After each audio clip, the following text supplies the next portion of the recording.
देखो एक चीज नया लिखना इसमें आज,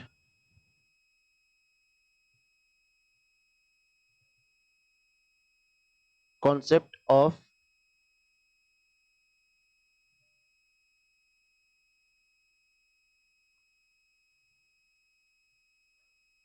intra group transactions, concept of intra group transactions.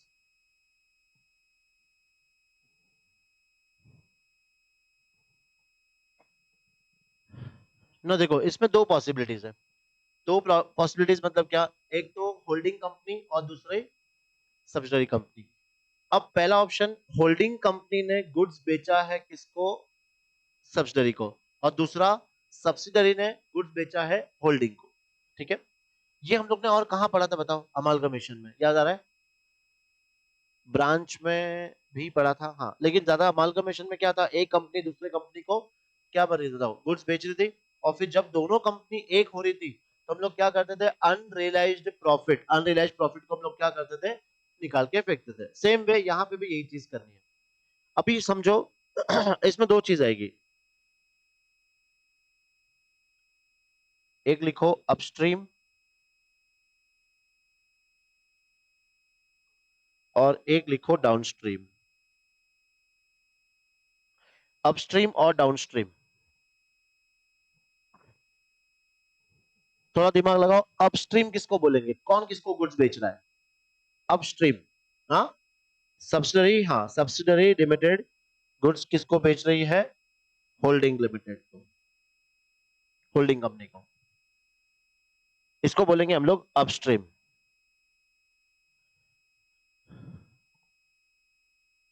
और डाउनस्ट्रीम लिख लो, होल्डिंग कंपनी गुड्स बेच रही है किसको, सब्सिडरी को।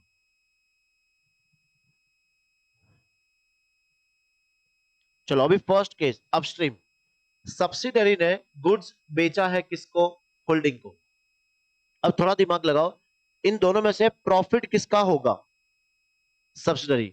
समझो सब्सिडरी ने 100 रुपए के गुड्स को 20 रुपए ऐड करके इसको कितने में बेचा है, इसे होल्डिंग कंपनी को 120। तो मैं बोल सकता हूं कि सब्सिडरी को प्रॉफिट कितना हुआ है, 20 रुपए का। अब याद करो सब्सिडरी का जो प्रॉफिट होता है वो हमें कौन से पार्ट में डिवाइड करना पड़ता है, किन किन लोगों को देना पड़ेगा, जो सब्सिडरी का प्रॉफिट है वो होल्डिंग और माइनॉरिटी इंटरेस्ट है ना, जो भी इनका परसेंटेज होगा 80-20 होगा, तो इस 20 को हम लोग क्या करेंगे, 80 और इसमें डिवाइड कर देंगे। लेकिन अगर होल्डिंग कंपनी ने सब्सिडरी कंपनी को गुड्स बेचा है तो प्रॉफिट किसको होगा, पूरा का पूरा किसको होगा, होल्डिंग कंपनी को। तो बताओ अब यहाँ पे मुझे होल्डिंग और माइनॉरिटी इंटरेस्ट का बाइफर्केशन करना पड़ेगा, तो नहीं करना पड़ेगा। तो करना किसमें, खाली अपस्ट्रीम में, क्योंकि अपस्ट्रीम में प्रॉफिट किसको हो रहा है, सब्सिडरी, और सब्सिडरी को हो रहा है मतलब वो होल्डिंग में भी जाएगा और माइनॉरिटी इंटरेस्ट में भी जाएगा। लेकिन होल्डिंग अगर सब्सिडरी को बेच रहा है तो नहीं, वो डायरेक्टली खाली क्या करना है, होल्डिंग के प्रॉफिट एंड लॉस में से खाली क्या करना है, माइनस करना है, होल्डिंग के प्रॉफिट एंड लॉस अकाउंट में से। समझ में आया? तो एक क्वेश्चन है साली, छोटा सा क्वेश्चन है, पढ़ो इलस्ट्रेशन 14। हाँ बोलो, कुछ डाउट है तो बोलो। हाँ हाँ, होल्डिंग से प्रॉफिट तो उसका ही है, लेकिन इसको हम लोग बोलते हैं अनरियलाइज्ड प्रॉफिट। अनरियलाइज्ड प्रॉफिट मतलब कैसे बताओ, जब होल्डिंग और सब्सिडरी दोनों अगर कंसोलिडेट बैलेंस शीट बनाएंगे, करेक्ट, तो होल्डिंग के लिए वो प्रॉफिट अभी भी क्या है, अनरियलाइज्ड है, और हम लोगों ने पहले भी पढ़ा है कि अनरियलाइज्ड प्रॉफिट को हम अपने बुक्स ऑफ अकाउंट्स में नहीं शो कर सकते। तो मुझे कहां से हटाना पड़ेगा, एक मुझे स्टॉक से हटाना पड़ेगा, दूसरा मुझे होल्डिंग कंपनी के प्रॉफिट एंड लॉस में से माइनस करना पड़ेगा। समझ में आया? तो इस तरह से मैं दो इफेक्ट देना है। पढ़ो ये illustration 14। A Limited holds 80% of the equity capital and voting power in B Limited. ठीक है? Now A Limited sells inventories costing 180 lakhs to B. A ने B को बेचा है, मतलब होल्डिंग कंपनी ने सब्सिडी को बेचा है। तो ये कौन सा केस हो गया, सेकंड कौन सा, डाउनस्ट्रीम। ठीक है, at a price of 200 lakhs, मतलब 180 का हम लोग ने कितने में बेचा है, 200 lakhs में। The entire inventory remain unsold with B limited at the financial year ended 31 March 2011। क्या होगा बताओ, प्रॉफिट किस में इंक्लूड है, प्रॉफिट है होल्डिंग कंपनी में इंक्लूड है। कितना प्रॉफिट इंक्लूड है, तो बोल सकते हैं हम लोग 20 lakhs का। तो अब ये कहां पे जाएगा, ये 20 lakhs बताओ, एक होल्डिंग कंपनी के प्रॉफिट एंड लॉस में से माइनस हो जाएगा और दूसरा उसके इन्वेंट्री स्टॉक में से माइनस हो जाएगा। ठीक है, सेकंड पढ़ो। A Limited holds 70% of the equity capital and voting power in the B Limited. A Limited purchases inventory costing 150 lakhs from the B Limited at a price of 200। मतलब इसने 150 का कितने में खरीदा है? 200 में। तो कितने का प्रॉफिट हुआ है? 50 lakhs का प्रॉफिट हुआ है। किसको हुआ है ये 50 lakhs का प्रॉफिट? B को हुआ है। The entire inventory remain unsold with the A Limited at the financial year end, that is 31st March। अब हम लोग क्या करेंगे बताओ? इस 50 लाख को, इस 50 लाख को होल्डिंग और सब्सिडरी में क्या करेंगे? डिवाइड करेंगे। होल्डिंग में कितना परसेंटेज आएगा? तो आएगा 75%। और इसमें कितना आएगा? तो आएगा 25%। बस सिंपल। तो दो चीज याद रखनी है, अपस्ट्रीम और डाउनस्ट्रीम। अपस्ट्रीम का मतलब क्या होता है? सब्सिडरी किसको बेच रही है? होल्डिंग कंपनी को। ठीक है। और डाउनस्ट्रीम में क्या होगा? होल्डिंग कंपनी बेच रही है किसको? सब्सिडरी कंपनी को। आया समझ में? आज एक बहुत अच्छा क्वेश्चन करते हैं। चलो इलस्ट्रेशन 9।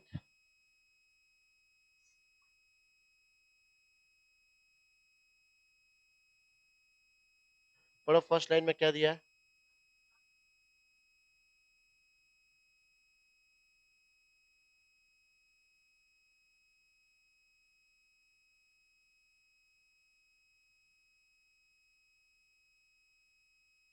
कंपनी ने कितने शेयर्स खरीदे? 1,05,000। और उनके शेयर्स कितने थे?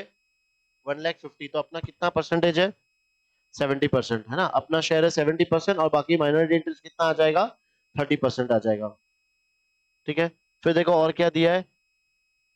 Property plant and equipment, current assets, फिर कुछ equity shares, pre incorporation profit अलग से दिया है, प्रॉफिट एंड लॉस अकाउंट अलग से दिया है और ट्रेड पेबल अलग से दिया है। और ये जो इन्फॉर्मेशन दी थी ये कौन से डेट पे था?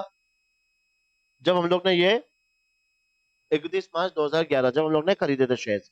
और अब जो मुझे दिया इन्फॉर्मेशन 31 मार्च 2013, मतलब 2 साल के एंड के बाद। ठीक है।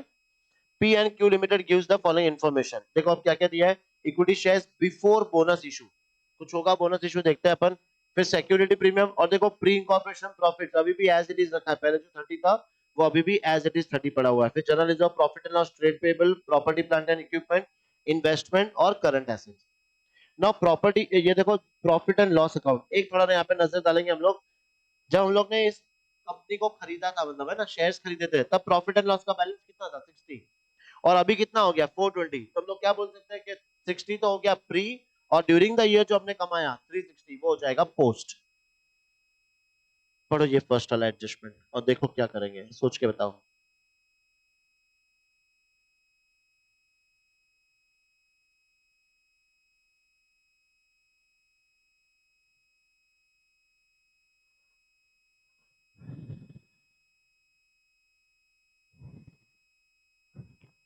देखो, directors of Q limited made bonus issue on 31/3/2013 in the ratio of 1 equity share of 10 each, fully paid for every 2 equity shares. मतलब बोनस हम लोग कर रहे 2:1।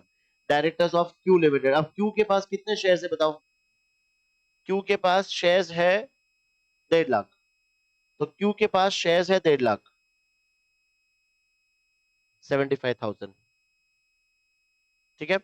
Now bonus shares were issued out of post acquisition profit by utilizing general reserve। तो general reserve मेरे पास जो भी होगा इनटू, ये तो नंबर ऑफ शेयर्स आ गया, इनटू 10 कर देंगे तो 7,50,000। ये 7,50,000 मैंने कहां से यूज किया है? जनरल रिजर्व, पोस्ट में से यूज किया है। तो जनरल रिजर्व का इतना पार्ट माइनस करेंगे, है ना। इस 750 को हमें क्या करना पड़ेगा? एम आई और एच लिमिटेड दोनों में बाइफिकेशन करना पड़ेगा, और जनरल रिजर्व बच गया पोस्ट, वो भी हमें क्या करना है? दोनों में डिवाइड करना है। ना हमें क्या क्या फाइंड करना है देखो। Calculate as on 31 March cost of control और कैपिटल रिजर्व। ये क्या होता है? गुडविल या फिर कैपिटल रिजर्व। एक तो ये फाइंड करना है मुझे। सेकंड, माइनॉरिटी इंटरेस्ट फाइंड करना है। तीसरा, consolidated profit and loss account in each case, in each of the following cases. Consolidated profit and loss account किसका? मतलब कंसोलिडेटेड मतलब क्या? दोनों को प्लस करके। ठीक है। Before issue of bonus shares and immediately after issue of the bonus shares. Bonus shares के पहले क्या कंडीशन था? ये तीनों। और बोनस शेयर इशू करने के बाद क्या कंडीशन है? तीनों।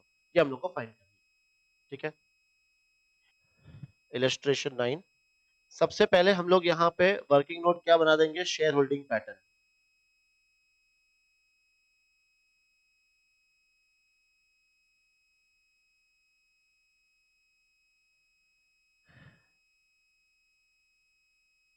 देखो बिफोर बोनस इशू,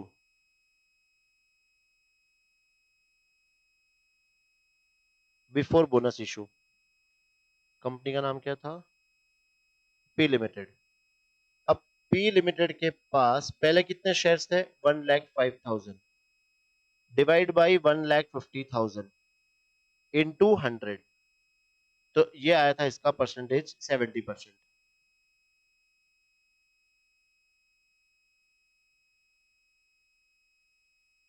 तो माइनॉरिटी इंटरेस्ट का क्या आ जाएगा, 30%।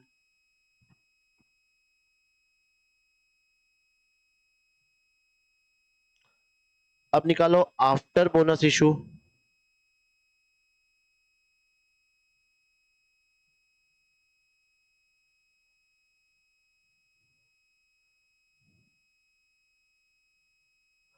आफ्टर बोनस इशू बताओ बोनस का रेट क्या था, 2:1। अपने पास कितने शेयर्स थे, 150। 150 को क्रॉस मल्टीप्लाई किया तो आएगा अपना बोनस 75,000। 75,000 का मुझे कितना मिलेगा, 70%। करो 75,000 का 70%, कितना, 52,500। और पहले मेरे पास कितने शेयर्स थे, 1,05,000, और 52,500 प्लस करने के बाद 157,500 डिवाइड बाई, डिनोमिनेटर में क्या आएगा, 150 आएगा, नहीं 150 था और 75 और ऐड हो गया, तो कितना आएगा, 225 इंटू 100। चेक करो क्या आ रहा है परसेंटेज, 70 आएगा ना। क्योंकि देखो जब न्यूमिनेटर सेम वैल्यू से चेंज हुआ, डिनोमिनेटर भी सेम से हुआ है, तो मेरा परसेंटेज जो रहेगा वो सेम ही रहेगा। और नीचे वापस से वही लिख लो, एम आई माइनॉरिटी इंटरेस्ट, इसका कितना आ जाएगा, 30%।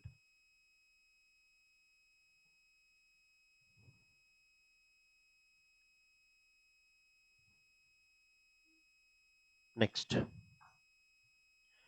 अब इसमें ए और बी पूछा था ना, तो हम ए लिख देते पहले, before issue of bonus shares,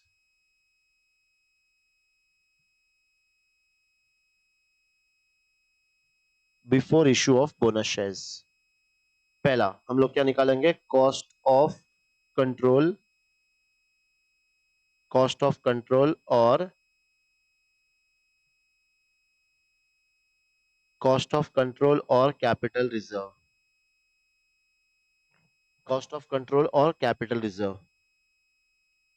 चलो एक एक चीज निकालते हैं। सबसे पहले cost of acquisition, cost of acquisition था 12 लाख,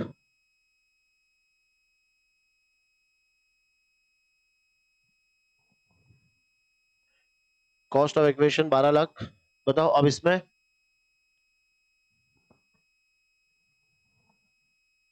हाँ प्री इंकॉर्पोरेशन था ना प्रॉफिट 30,000, 30,000 का 70%, तो माइनस कर दो प्री एक्विजिशन प्रॉफिट शेयर, जो आएगा तुम्हारा 30,000 का 70%, 21,000। करो माइनस, कितना आ रहा है ये, 1179, 1179। अब इसमें से माइनस क्या करेंगे हम लोग, share in net worth, share in net worth. Check करते क्या था बताओ, देखो स्टार्टिंग में इसके 15 लाख तो ये थे, और प्रॉफिट एंड लॉस,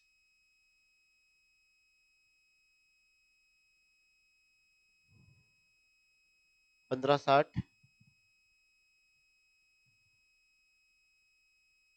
15,60,000 का 70%, कितना आ रहा है, 10,92,000, 10,92,000।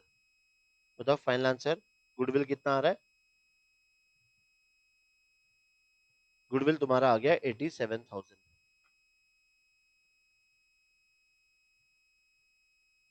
ये आ गया तुम्हारा goodwill.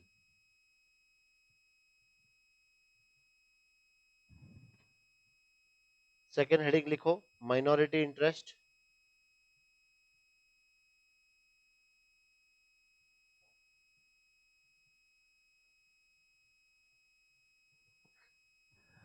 Second minority interest,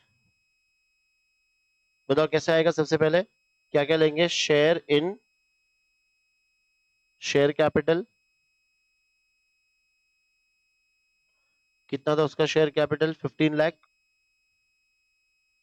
15 lakh का 30%, 15 3 45, 4,50,000 plus share in pre acquisition profit. Pre acquisition था 30,000 का 30%, 9,000, और plus share in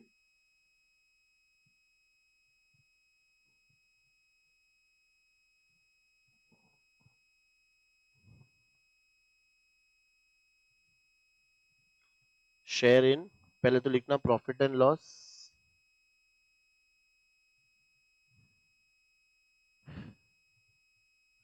share in profit and loss. कितना था प्रॉफिट एंड लॉस, 60। एक है ना, अपने को वर्किंग बनानी पड़ेगी नीचे, देखो इसका छोड़ के एक वर्किंग बनाते हैं हम लोग पहले।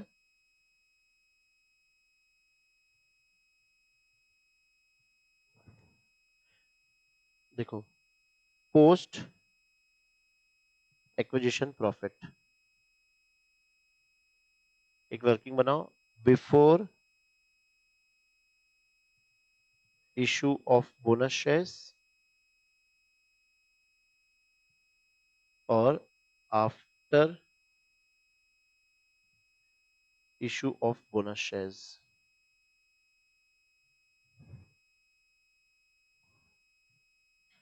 देखो फर्स्ट क्या था तुम्हारे पास, एक तो general reserve,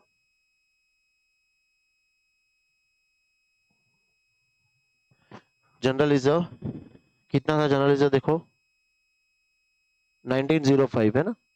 before issue of bonus shares कितना था जनरल रिजर्व, 19,05,000।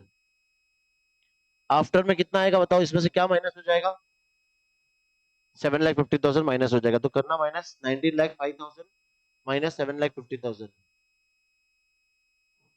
11,55,000, 11,55,000। ठीक है, दूसरा लिखो प्रॉफिट फॉर द ईयर,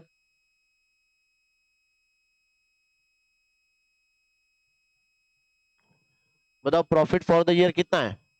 अगर 60 तुम्हारा प्री है और ईयर एंड पे 420 है, तो तुम्हारा फॉर द ईयर प्रॉफिट कितना हो गया, 360। अब मेरे को बताओ बिफोर इशू ऑफ बोनस और आफ्टर इशू ऑफ बोनस, इसमें तो कोई चेंजेस नहीं होगा, बिकॉज बोनस मैंने कहां से दिया है, जनरल रिजर्व से दिया है, तो ये मेरा दोनों में अमाउंट क्या रहेगा, सेम। इधर भी 3,60,000 और इधर भी 3,60,000, प्लस करो दोनों को, ये फर्स्ट का तो आएगा 2265 और इसका आ रहा है तेरा 14, 15 15,15,000। अब इसमें से शेयर निकाल लो पी लिमिटेड का, पी लिमिटेड का 70% और माइनॉरिटी इंटरेस्ट का 30%। करना 2265 का 70 30,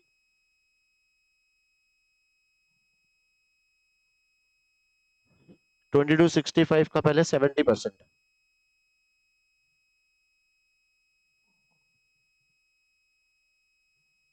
15,85,500 और 30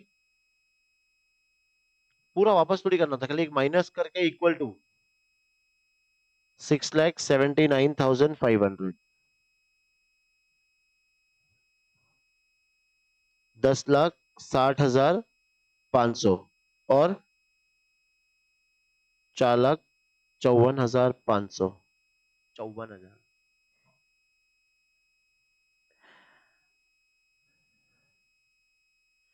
ठीक है, अब यहां पे लिख लो, देखो एक तो share in profit and loss pre, pre का कितना था 60,000, 60,000 का 30%, 6 3 18,000, एक तो आ गया 18,000 और plus share in post acquisition profit, और ये अभी हम लोग ने फाइंड किया 6,79,500, 6,79,500। तो ये सब प्लस कर लो, एमआई का शेयर आ जाएगा।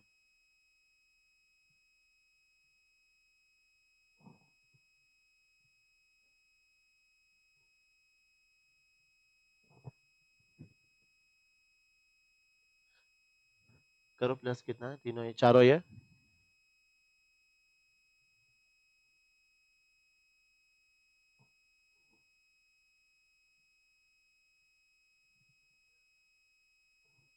11,56,500। ठीक है, नेक्स्ट एक चीज और बोली थी ना अपने को फाइंड करने के लिए, consolidate profit and loss account. तो ये थर्ड लिखना,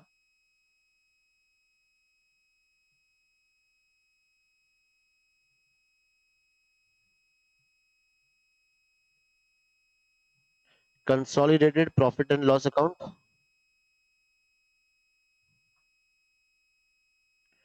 देखो, balance in profit and loss account, किसका बैलेंस हम बात कर रहे हैं, पी लिमिटेड। पी लिमिटेड का प्रॉफिट एंड लॉस का बैलेंस कितना था, देखो 15,75,000। इसमें क्या प्लस करेंगे, ये जो अपने को पोस्ट, ये वाला, ये पोर्शन इसमें प्लस कर देंगे, बस सिंपल। लिखो बैलेंस कितना था वापस, 1575। लिखो यहाँ पे बैलेंस पहले था 1575, और किसका मिलेगा अपने को, share in post acquisition profit, Q limited. और ये ऊपर लिखा था 1585,500। तो प्री का प्रॉफिट क्यों नहीं मिल रहा है इसमें, प्री वाला वो किस में एडजस्ट हो गया, गुडविल या कैपिटल रिजर्व निकालने में एडजस्ट हो गया, तो पोस्ट इसमें प्लस कर देंगे। ये प्लस करो, कितना आ रहा है, 30, 30, 60, 500।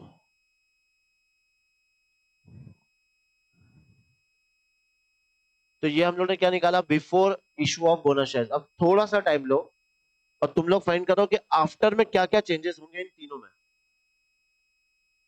After issue of bonus shares, तीनों फाइंड करो। मतलब इसमें बी लिखना, after issue of bonus shares,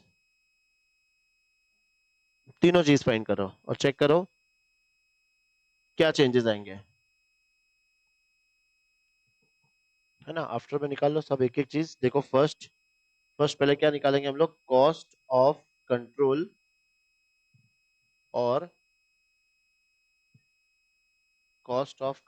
और कैपिटल रिजर्व। सबसे पहले लिखो कॉस्ट ऑफ एक्विजिशन, ना इसका कॉस्ट ऑफ एक्विजिशन तो सेम रहेगा, वो क्या था 12 lakh, cost of acquisition 12 lakh, minus क्या करेंगे इसमें से हम लोग, प्री एक्विजिशन। देखो प्री एक्विजिशन देखा जाए तो 30 भी था प्लस 60 भी प्री एक्विजिशन तो है, इंटू 30 नहीं कितना, 70%, 90,000 का 70%, 9,763,000। तो माइनस कर दो इसमें से, ये आएगा तुम्हारा 1137, 1137। फिर इसमें से माइनस करो शेयर इन नेटवर्थ, और अब जो तुम्हारा नेटवर्थ है वो 15 लाख नहीं है, 7.5 लाख और बढ़ गया, तो 2250 का 70%, 2250 का 70% कितना है,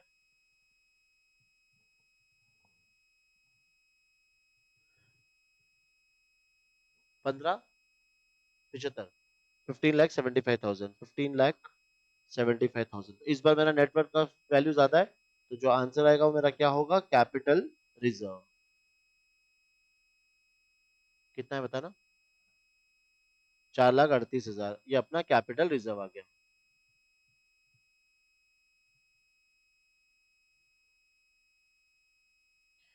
सेकेंड माइनॉरिटी इंटरेस्ट, इसका भी वही, एक तो पहले क्या लेंगे, शेयर इन नेटवर्क 2250 का 30%, करो 2250 का 30% कितना, 675, 6,75,000 ये आ गया। फिर प्लस करेंगे share in pre acquisition profits, एक साथ ही ले लो, वो 30 प्लस 60 90, 90 का 30%, तो 27,000। और क्या प्लस करना है, share in post acquisition profit. तो ऊपर चेक करो, वर्किंग नोट में हम लोग ने किया था पोस्ट एक्विजिशन में, इस बार इसका शेयर कितना है, 454,500, तो 4,54,500 प्लस करो ये, तो एमआई का शेयर आ जाएगा 11,56,500। और तीसरा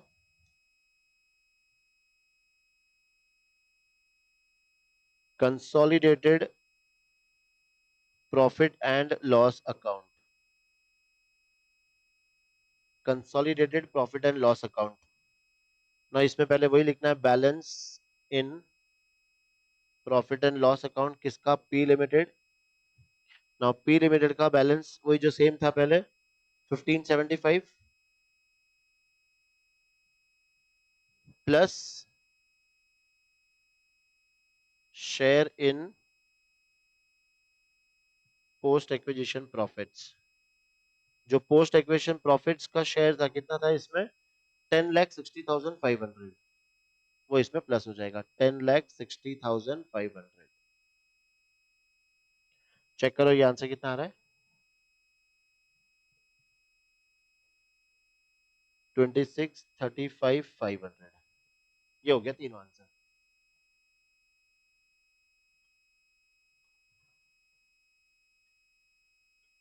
देख रहे हो तुम लोग, हर क्वेश्चन में कुछ ना कुछ नया है, इसलिए ये चैप्टर और अमाल्गमेशन चैप्टर बहुत सारे वेराइटीज अवेलेबल है, तो एक एक क्वेश्चन को तुम लोग को बहुत अच्छे से करना है ना। इसके जो डुप्लीकेट जैसी सेम मैचिंग होंगे ना, मैं तुम्हें भेज दूंगा ग्रुप में, तुम लोग प्रैक्टिस करना ये वाले questions.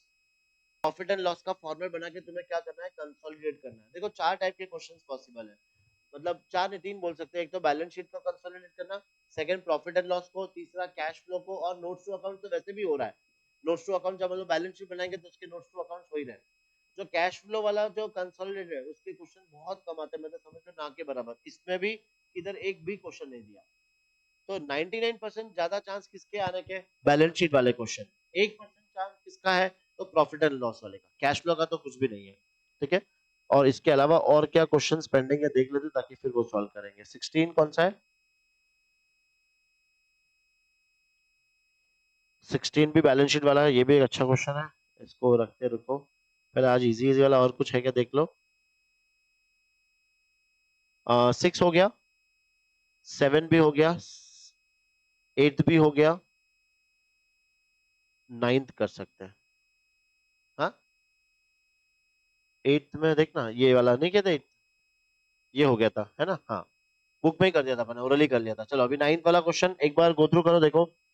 A Limited acquired 1,600 ordinary shares of 100 each of B Limited on 1st July 2011. On 31st December, the balance sheet of two companies were as below. देखो हम लोग यहाँ पे मिड ऑफ द ईयर में हम लोग क्या कर रहे हैं, शेयर्स खरीद रहे हैं। तो याद आ गया, थोड़ा सा क्या हो सकता है कॉम्प्लिकेशन, हमें ओपनिंग बैलेंसेस दिए होंगे और ये क्लोजिंग बैलेंसेस दिए है, तो ओपनिंग वाला अपना प्री एक्विजिशन हो गया, और जो ड्यूरिंग द ईयर हमने कमाया होगा उसको हमें बाइफर्केशन करना होगा। बाइफर्केशन कैसे, अप्रैल मई जून 3 महीना हो जाएगा मेरा प्री, और बाकी का 9 महीना हो जाएगा मेरा पोस्ट। फिर उसमें कॉम्प्लिकेशंस क्या डाल सकते हैं, डिविडेंड, डिविडेंड हम लोग क्या मानेंगे, नॉर्मली कहां से दिया है, पोस्ट में से दिया है, बस यही होगा, इसमें और कुछ नहीं होगा। देखो पढ़ो first, the profit and loss account of B limited showed a credit balance of 30,000 on 1st January 2011, out of which a dividend of 10% was paid on 1st August 2011। 1st जनवरी को उसका ओपनिंग बैलेंस दिया है, और उसमें से हम लोग ने क्या पे किया है, डिविडेंड पे किया है। A limited credited the dividend received to its profit and loss account. देखो अब ये थोड़ा सा एक मतलब एरर करते हैं लोग। अगर मुझे प्री एक्विजिशन में से डिविडेंड मिल रहा है, वापस समझना, एच लिमिटेड को अगर प्री एक्विजिशन में से डिविडेंड मिल रहा है तो वो डिविडेंड का इफेक्ट कहां जाना चाहिए? कॉस्ट ऑफ एक्विजिशन में से हम लोग माइनस करते हैं। याद है कि अगर मुझे प्री एक्विजिशन डिविडेंड मिलता है तो हम अपने कॉस्ट ऑफ एक्विजिशन में से माइनस करते हैं। लेकिन अगर गलती से होल्डिंग कंपनी ने इस अमाउंट को अपने प्रॉफिट एंड लॉस में ऐड कर दिया तो क्या होगा? गलत। तो अब क्या करेंगे, उसके प्रॉफिट एंड लॉस में से वो अमाउंट माइनस करेंगे और वो कॉस्ट ऑफ एक्विजिशन में से एडजस्ट करेंगे। वो तो आएगा ही आएगा, है ना? हाँ। The plant and machinery which stood at 1,50,000 on 1st Jan was considered as worth 1,80,000 on 1st July। याद आ रहा है एक क्वेश्चन हम लोग ने किया था जहां पे एसेट्स को रिवैल्यू किया था। अब यहाँ पे जो रिवैल्यू किया है वो कब किया है? देखो 1st जुलाई को किया है। ये थोड़ा सा और कॉम्प्लिकेट कर दिया इन्होंने। ओपनिंग में वैल्यू कितनी थी? 150। हम लोग ने रिवैल्यू कब किया? 180। 180 को कब किया है? 1st जुलाई को किया है, जब हम लोग ने शेयर्स खरीदा। This figure is to be considered while consolidating the balance sheets. The rate of depreciation on plant and machinery is 10% computed on the basis of useful lives. अगर तुम plant and machinery देखोगे तो देखो 1,50,000 इसका opening value था और closing में कितना देखो 135। इसका मतलब मैंने 10% क्या चार्ज किया है? डेप्रिसिएशन चार्ज किया। लेकिन अब क्या हुआ है बताओ? ओपनिंग में वैल्यू थी 1,50,000, इसको हम लोग ने रीवैल्यू किया है कब? 1st जुलाई को हम लोग ने रीवैल्यू किया है, 1st जुलाई को। क्या होगा बताओ? तो जो 1st जुलाई को जो रिवैल्यू हुआ है उतना तुम्हें डेप्रिसिएशन अलग से चार्ज करना पड़ेगा। हाँ, समझ में आया? ठीक है, तो ये क्वेश्चन कितने टाइम अभी है? टाइम करो, एक बार ट्राई करो। क्या क्या निकालोगे बताओ इस क्वेश्चन में? सबसे पहले वो प्री एक्विजिशन और पोस्ट एक्विजिशन, पहले वो निकालो कि तुम्हारा प्री एक्विजिशन प्रॉफिट कितना है और पोस्ट एक्विजिशन कितना है, वो निकालो।